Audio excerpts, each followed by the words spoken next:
Dia buzzer aja ditantang.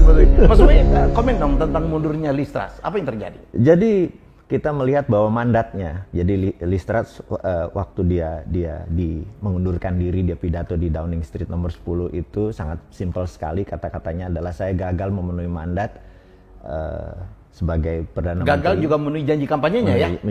Dia tidak kampanye sebenarnya kan, dia menggantikan janji waktu dia minta dipilih ya, karena dia melawan Rishi Sunak yang saya pikir turunan India itu lebih menarik. Saya pikir dia akan menang, ternyata Liz Truss yang menang. Jadi mandat yang diberikan adalah untuk masalah ekonomi. Sementara untuk menutupi ekonomi dia mengkampanyekan perang. Ini sebenarnya ini adalah strategi kontradiktif. Jadi gini, seperti Pak Karno misalnya dulu, ini strategi perang biasa di mana Pak Karno misalnya menyatakan gempur Malaysia. Padahal pada saat gempur Malaysia itu bukan benar-benar 100% mengambil Malaysia, tapi dengan adanya ini masyarakat teralihkan dan kemudian pengumpulan dana untuk perang tersebut dibelikan pangan, karena waktu itu Indonesia krisis pangan. Jadi strategi ini sudah dibaca sama banyak bahwa dia tuh hanya bluffing aja, akan menggunakan nuklirnya, akan menggunakan taktik perangnya untuk mempropaganda. Tetapi yang orang-orang tunggu adalah billing energi. Rata-rata adalah 1.400 pound Oktober 2021. Per hari ini Oktober 2022 adalah 2.800, naik 100% gitu. Harga energi sekarang energi di banyak pub mati dan udah terjadi ya, udah tutup ya sekarang. Itu terjadi. Jadi yang dilakukan dia itu blunder. Yang dia adalah dia potong pajak orang kaya. Iya. Nah, orang kaya nambah bersukacita kan? Iya. Padahal itulah income untuk mensubsidi orang miskin harusnya. Ini blunder. Jadi dia langsung 14 menterinya menyatakan akan mundur. Sebelum itu ya dia langsung mundur. Nah, di sini adalah kejadian yang kita lihat adalah sejak Theresa May, Boris Johnson, kemudian terakhir ini Liz Truss yang hanya 45 hari, the shortest prime minister ever di Inggris. Ini ekonomi Inggris memang sejak Brexit itu turun terus arah. Tapi ini ekstrim turun sekarang dong ya? Ekstrim turun. Nah, dan ini bagi Inggris kehilangan Ratu Elizabeth yang berdiri, yang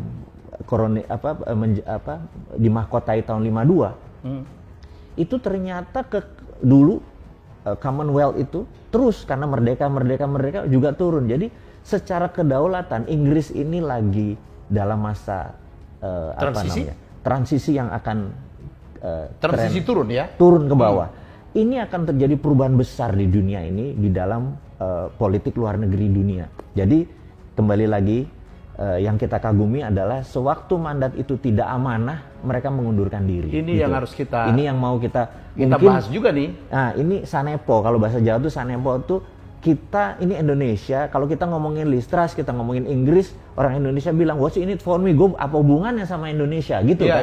Nah, ini hanya sanepo, hanya kaca benggala untuk melihat bahwa begitu mereka tidak mampu mengundurkan diri gitu kan. Nah, ada peristiwa besar yang misalnya masalah bola di Kanjuruhan, pejabat yang ini gagal, yang itu gagal gitu ya. Pejabat yang tidak memenuhi janji kampanyenya. Yang narkoba terus banyak betul kita lagi tidak baik-baik saja Indonesia ini ya. Tapi nggak ada pejabat yang mundur nih.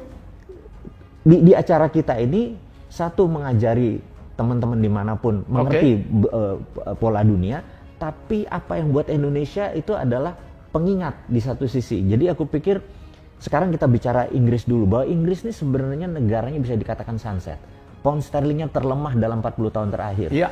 Terus saham dan lain sebagainya itu lemah sekali, dan kita nggak melihat winter yang coming early. Ini akan membuat jadi di Inggris tuh saat ini rakyatnya komennya cuma dua, we are freeze to death or we are starving. Dia kelaparan dan bakal kedinginan. Ya, betul. Ini yang akan terjadi. Jadi dengan mundurnya Liz Truss ada beberapa calon. Ini kita lihat kemungkinan. Boris Johnson katanya nyalon lagi ya? Mungkin. Tapi kayaknya Rishi nih. Tapi Rishi, aku pikir Rishi, karena Rishi seorang entrepreneur, seorang pengusaha yang mengerti sekali. Inggris butuh figur kayak dia.